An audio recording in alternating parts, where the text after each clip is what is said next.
Hi friends, మేమైతే ఒక function ఉందని చెప్పేసి గిఫ్ట్ షాప్కి అయితే వెళ్ళామండి. గిఫ్ట్ అయితే సెలెక్షన్ చేస్తున్నాం అనమాట.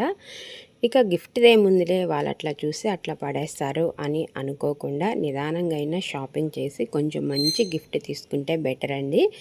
ఇక మనం ఇచ్చే గిఫ్ట్ కాస్ట్ అయితే వాళ్ళు చూడరనమాట. వాళ్ళకి యూజ్ అయ్యేలాగా కొంచెం మంచిగా తీసుకుంటే చాలా బాగుంటుంది.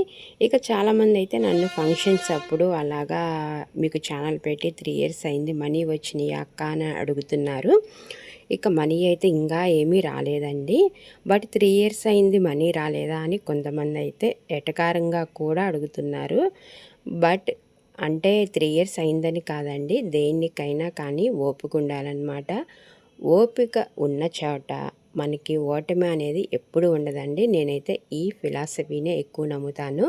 ఇక నాకైతే కంపల్సరీ యూట్యూబ్లో సక్సెస్ వస్తుంది, మనీ